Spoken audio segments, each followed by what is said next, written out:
Hello, all of you MyStockScanner guys out there. I have a little new feature that I will show you that will make your life a lot easier when using the MyStockScanner.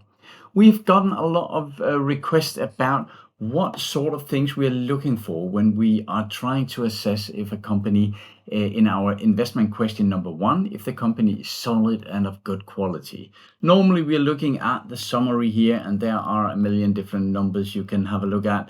And I personally still like to use that because we can get a lot more in detail with stuff. But if we want to get a very quick overlook, we use the Playbook tab here.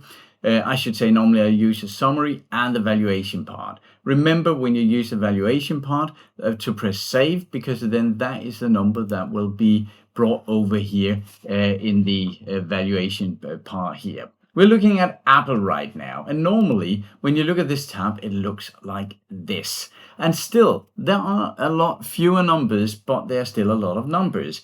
And a lot of you beginners and people not too used to think this way, like we are analyzing stocks here, you're asking, what are good numbers? What should I look for? And right now you can press this little icon here, and you get the new stuff that Liam have been dabbling with. As you know, always we have the stock scores up here, but then we have the earnings per share, the revenue, the Petrusky F score, analyst estimates, and so on. And what we are doing here is that we have colored this so you can see if this is within the criteria we would normally go for. Right now, with many of these graphs here, we are comparing the stock to itself, meaning that on ROCE, we are looking at some sort of average here to see, is it above the average? And if so, this is green. However, in the future, in the next 1 to 2 months, we will be coming up with a new feature with the industry group and sector where we can do all sorts of stuff. And one of these things we can do is that we can compare, for instance, the growth in earning, return on equity, return on capital employed, and so on.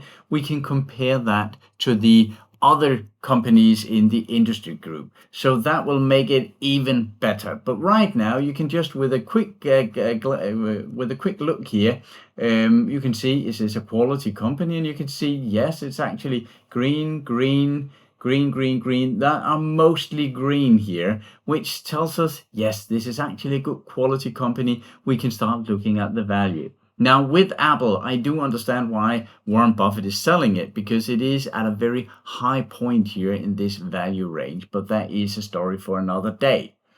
If we are looking at Maersk, the Danish marine shipping logistics service thing here, we can see, first of all, that it's not a very high quality. Most of these are going down. They are not the value we would like it to be. So this is a stock that I would normally stop analyzing already here. I might dive a bit deeper into the numbers to see if I have missed something. But normally with a lot of red here, I would say, no, thank you. There are a lot of other good companies out there. Another thing Liam did that you should be aware of is, let's have a look at Apple again and go into the valuation graph. There have been a bit of confusion about the numbers down here, because what we are doing is we are taking the earnings per share numbers and we are multiplying it by a price earning. And we have put some very fancy math in there to make a midpoint and then two outer points calculated from this midpoint.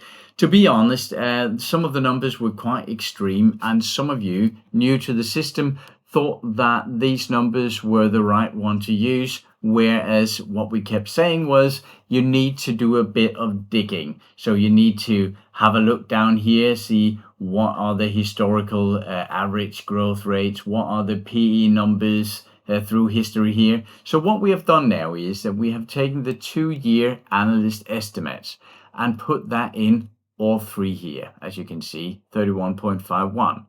Now, what I can see from the companies I have tested, this often gives us a fairly good base case.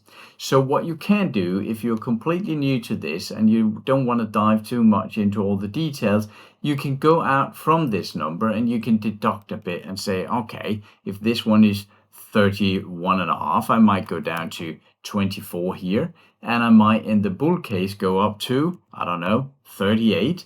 And you can take these outer numbers 24 and 38 and you can have a look at them and see where are they compared to the history.